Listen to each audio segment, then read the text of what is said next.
kasakaniza athu alero tampasa theme ndipo theme yathu ikuti it is essential that we do not display fear in the country of democracy, Malawi, right? We shouldn't fear and kuopa nguna. Sokano kumene tikupita sichoncho komabe polita peza anthu tingwa apatsamoni eti bangwe woye choyamba ndikuthokozeni chifukwa munangosonkhana ife oti tikungodutsa tiyamike chifukwa cha chimenecho kuno kubangwe ndi kumudzi kwawo kwa TPP koma ndichenjeze kulabwa mpini akakhakha abwanda akulukunyinda ena ake amene akumatuma anthu kubangwe kuti adzimenya anthu. Ine ndi Norman Chisale ndikangoyilowera nkhondoyo simuyikwanitsa ndipo ndikunenetsa simuyikwanitsa. Ndichenjeze amene mukupangaza kaya mukuti MCP tipangani mwa mtendere wanu. Ifeso TPP tisipanga majani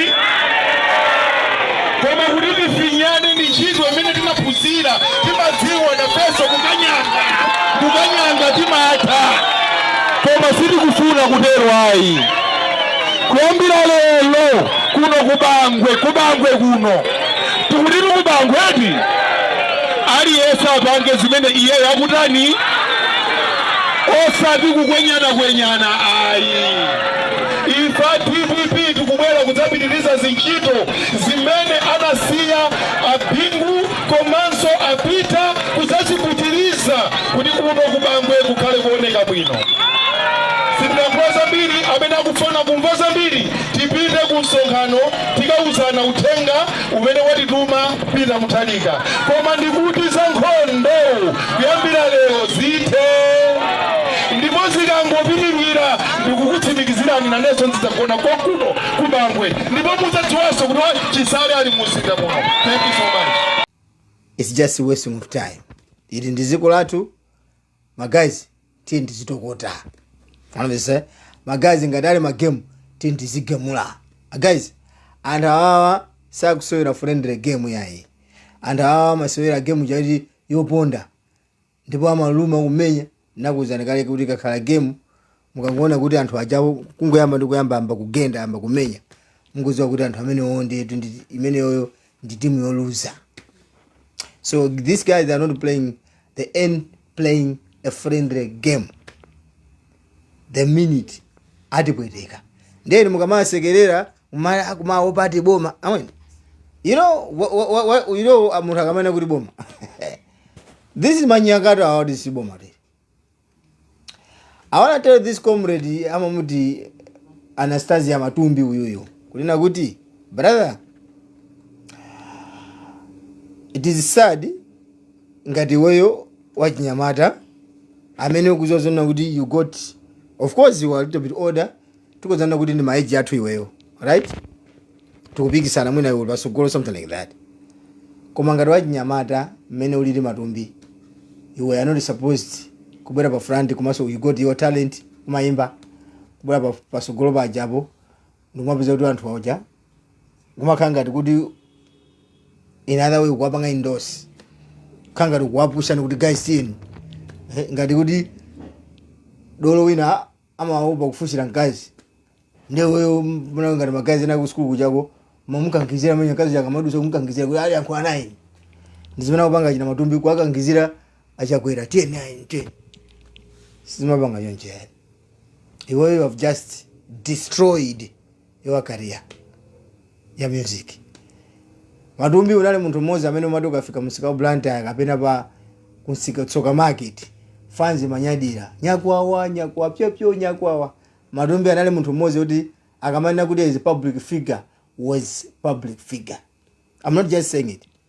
Munthu akamaenda mu street mujamu anthu Matumbi amaenda topanda ma bodyguard. You know fans kama kufira even adani aja ama opaso kuchita chipongwe. Kumayankhula ndi mene boma lili kuyendesedwa umakhanga kuti kulipo pa chifukwa chokuti iweyo you are one of the beneficiaries. It's sad because amalawi ambiri ndi amene akuvutika. I feel sorry kwa iweyo mwapeza kuti kuchemerera boma ilili kwamene boma ilili MCP even chiyambire kamuzi akulamula kwanu kutcholo palibe bo MCP inapanga. Wanamesesa tikozana kuti chigawo chimene chichi cha lomwe chichi maboma awiri amene wawo DPP ndi UDF. Tinaona chipatala cha patcholo chomangidwa bwino ndi abakiri Muhoozi. Kamuzi anapangapo chani kutcholo? Tinaona nsewu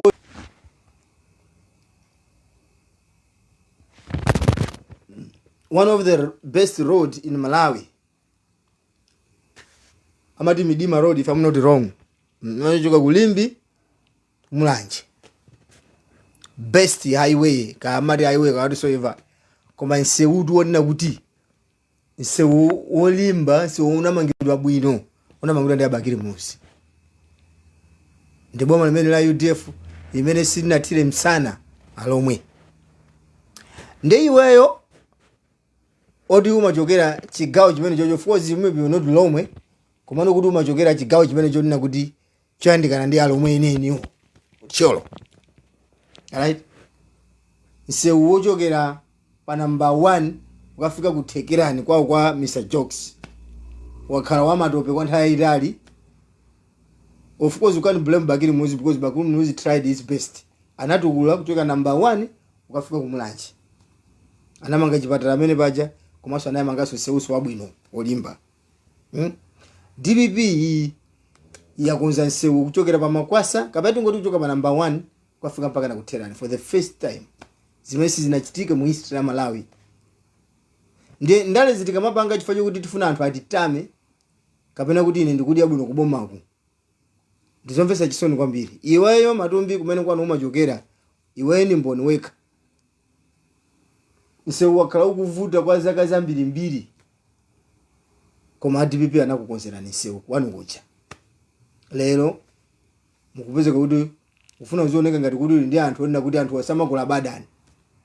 I'm not trying to be a racist komano what I'm saying panopa ndionena kuti you shouldn't be intact ndi anthu onena kuti they don't care about your people. Right? Ndesindi kuziwa kuti umatuka khala kulilongo maona ngati kuti basi wakhala zakwanu susamala. Koma zoti anthu akwanuko akuvutika anthu akukhala kubwadisa mango zimene zokulibe nazo ntchito. So tikamapanga ndale zisamapanga ndale chifukwa chokuti ifeyo tikudya bwino tifuna ntchito azibale athu apasibe ntchito kwame uko kama vesi kuti sisters athu abasudwa maganyo. It doesn't work like that brother. Ndifanya manena kuti musamangodalira ndale zokha muzipanga hustle. When we say hustle, it's not about kuti muzingoti hustle chifukwa kuti hustle ndi mawu amene amagwisa ntchito anthu. Do your own thing, then join in politics. It will help you. Right? If you mapanga hustle, we do hustle. Ndama jetika ipeza timaona nyinji. Ndikavuta. Samangoti ntchito. Zimene aboma ndimene mukwanyozawo ankaisisa timwabwisa ma technical college. That president was trying to teach Achinyamata how to hustle on their own. Lero muchemera boma ino mwana kuti anthu amene amakhala mkunja mukuda amizikulu mitu ndakumanyoza boma. Let me tell you Matumbi kuti ife sitimatuka na boma tu ya. Mwina sufananiza muno kuti kodi tikati boma timatandaza chani. Ife timatukwana anthu a MCP, bungwe la MCP ndi amene kugira ntchito kumene koko. Osati boma limeje si boma ya. Boma lili pompaja, boma la Malawi, my government is still there. Nimakuza ni kuti it is unstable government imene simashekeka palipo munthu amene angaligwedeze limakhali pamene paja. Ndiye sitimatuka na boma, ife timatukwana chakwera. Chifukwa cha ulamuliro wake opoira. Ndio samane kuti makhala kumatukwana boma ya. Komanso ndifuna ndikuuze wewe Matumbi nina kuti iweyo wabini ku Malawi since you were born. You never been in diaspora like kukhalamo kwa zaka zopitira 5. Ndikusiya nisa life. We are not talking about kubwera tu kutheba. Ngati amene munabwera machita kukanika kugula trouser amene matame na trouser abu nali 150 rand. Mwediga. kumaganika kugula time manager. We are not talking about those years. Tukamba kuti munthu unabwera kalekale mu diaspora ndi waphunzira zambiri waona umatha kumaona kuti paja kuchitika chanchola kwika yachikuchitika chanchola kwika. Komanso umanena zina kuti kodi kumene mukukhalako nchifukwa chani simuzura boma la kumeneko. Ukazura boma la kumeneko kumene boma likuyesesa. How can you criticize boma la ku South Africa when you know that South Africa is a big country and South Africa there is less corruption in South Africa, has huge development, and South Africa is representing us as Southerners. In SADC regions, I can tell you that South Africa is number one. And how many they follow order. Not complicated ngati ziko laka out lijaya. Ndiye mtu mata kuona kuti apozi kuchitika zone zola kwika. It's not good even asogolena je sana wana samaona. Kama we talk with ifeti matuku kamba ifeni antoni na kuti timapita pa street. Mwenda munomu timaenda pa street timakumana ni anthu osiyana each and every day. Timakumana ndi anthu osiyana and we talk to different people. You understand? Ndiye ukamati nyonzo kumatukwana kuti awakutukana boma yemwe kuti mziba. I say iwe vuto limene lili ndiwo ndona kuti you can't differentiate chabwino ndi choyipa. Chifukwa kuti sunakhale mwenda ndikuona. Iwe mangona ngati kuti kati zinthu ndi zimene zili izozo. So iwe panopa ukhale dolo chifukwa kuti MCPO akukwasa ndrama. Koma time will come. Imene wewe uzapanga regret ndikumafuna sikupembeza anthu aja kuti ndinapanga zola kuika. Download this video and keep in your PCs. Siku losika lekale likubwera posa chedo apa. Anthu amene ukuona kuti ni mazoba. Fo kamane nazo nda kuti anthu amene am diaspora kumati kwa mboma ndizisiru mituza zikulu. Ndi kuti you are not insulting them. Ubanga insult amalawa amene awatuma. Ukamati kwana anthu amene tikwanenera amalawi ifeyo. Ukamati kwana ndiye kuti wewe kutukwana amalawi kufutikaje. Ndizomvesa chisoni kwambiri. Muna khala wina bwezo manguja ndrama zo kukhala chete. Kundale kuti kuli anthu enake amene anazoona kuti ndale zijazo azikuoneka kuti MCPJ amene kulowera yakupanga za chibwana anakhala chete. They muted themselves. Ndikupanguja ndrama zijama kachete kumapitirira. So nthawi zina zake kufuna kuoneka ngati munthu ochenjera. Ndizomvesa chisoni kwambiri. Chifukwa kuti pamawa zimaza kubwerera. Tiyambe ndi kuti. Tiyambe ndi nkhani ya kundirande. Imene nyamata wena ake apa ndapanga upload video. Nyamata anafotokoza zimene zikuchitika kundirandeko. Nyamata anafotokoza zimene zikuchitika kundirande kwa Safarawo kunena kuti pali mastenena anabwerekedwa ndrama yokwana ngati 30 pin. Ndi atabwerekedwa ndrama yokwana ngati 30 pin. Maseneja akhala kulonjerera ndrama kulonjerera yosamathandiza. Ndi akuti day ina maseno anali pena pake amadusa. Ndi anamuona nyamata uja ali chapena pake. Vile kilipi cha mwanyimva zimene amafotokoza tacha. Ali nyamata uja kuona masena aja namba ngwatu kuona. Andi zizi sikuti anayamba lero ya. Sisi masena jamani lonjera ndrama yawo adawa kumatu kana amaya aja ndikumawo pyeza kuti azamenya. Adawa panga zimene zizi amagwira ntchito ndi Moses Kunkuyo. Muona? Amene panga zimene amagwira ntchito ndi Moses Kunkuyo.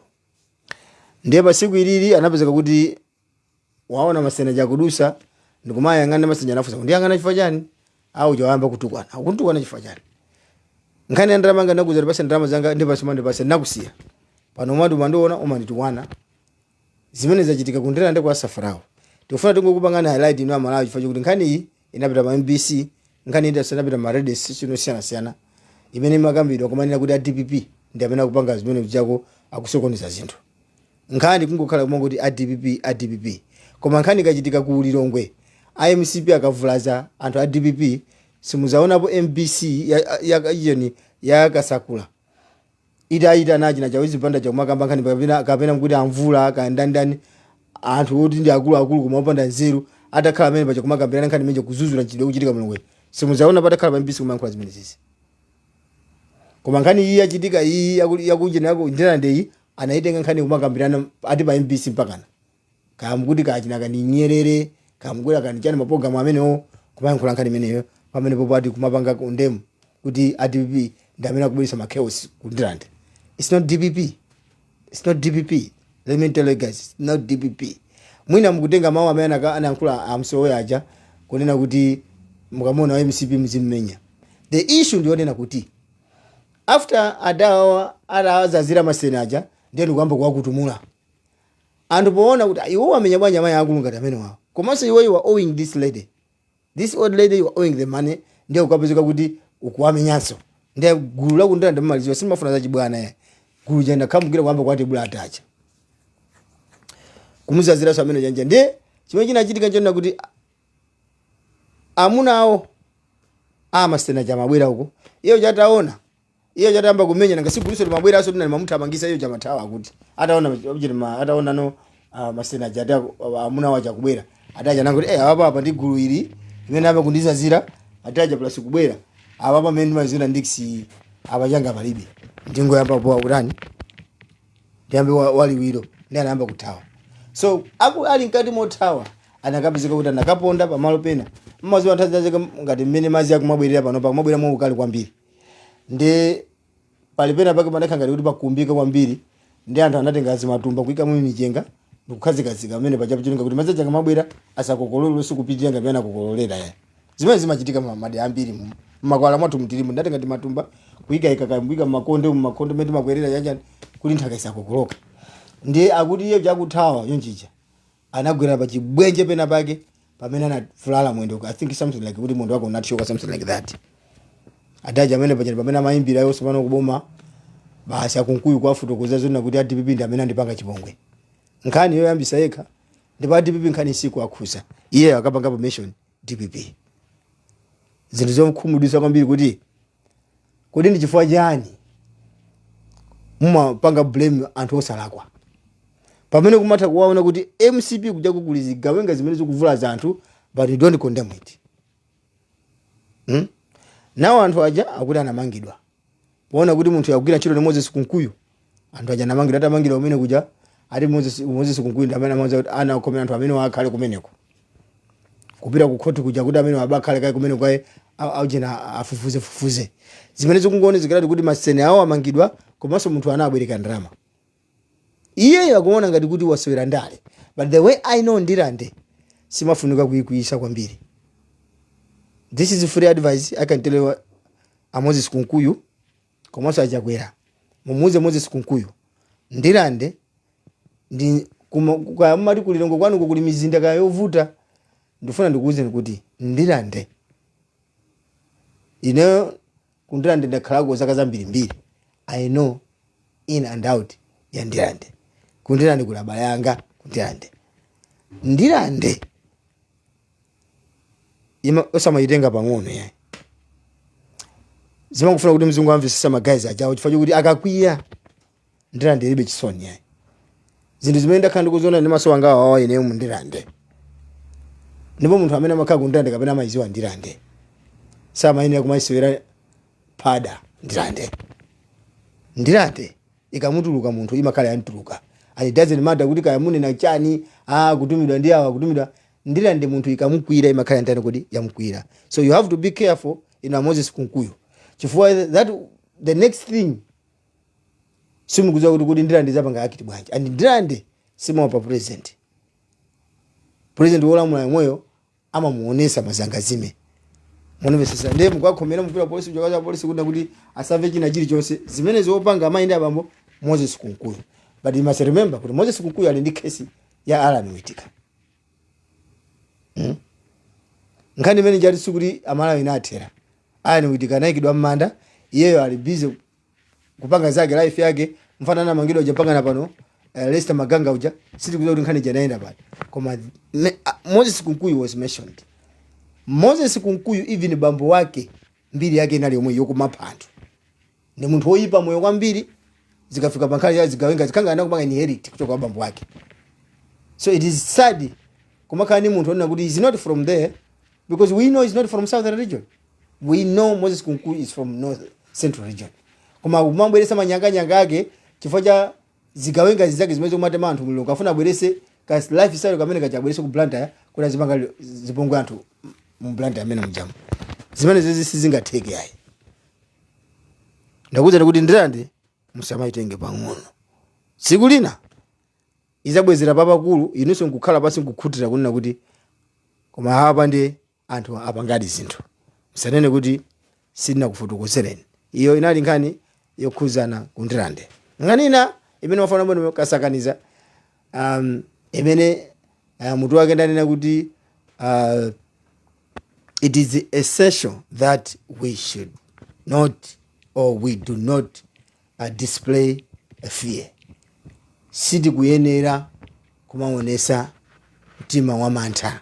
Tiye ndilimbeni mtima kutenga boma sinthu cha masewera kuchosa zigawenga. Ino mukuchita kuziwa nokha kunena kuti izizi ndi zigawenga za MCP. Ndene mukuona ngati kuti chigawenga ungachigonjesa mwaize. Zipani cha MCP ndi cha zigawenga. So it is hard to defeat zigawenga. They have to be strong. Akuopsezani, akuzandiza kuphani, etikaza inaboma tsapanga izi.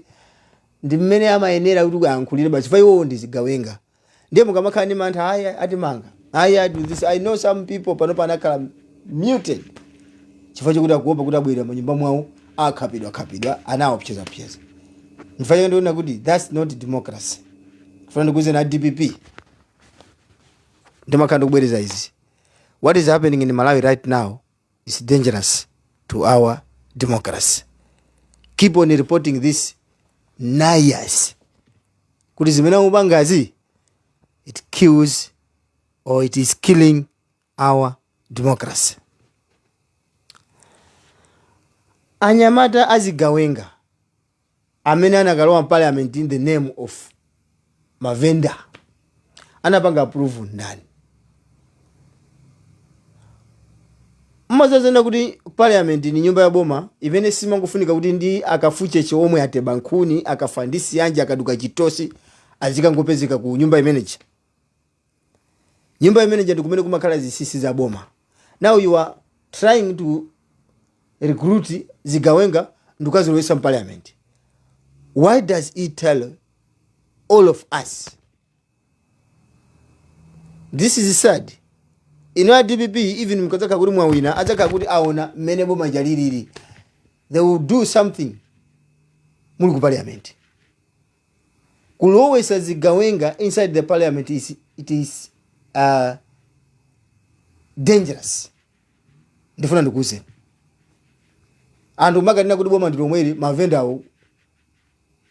I still didn't get it. Amatanda usachani. Boma la chani. Kuti wonga dali Mavenda anabwera kuzata ndipo anapanga proof kuna kuti Mavenda ndani. Ubwino wake video clip ilipo antu mwatenga nkhope za mwaziona. Mene amalo amene mja CCTV matenga. Mupite mukapanga approach musika wa ujeni wa tsoka market. Mukayangana kuti anthu odi ni Mavenda mukaona kuti palibo buvenda amene akapita kumene kuti. Imenya ndizigawenga zimene zimafuna zipange chiponga anthu a DPP. Now, it tells you that if they are going to do that inside the parliament, that means you guys were not safe. And you know the reason why they didn't do that?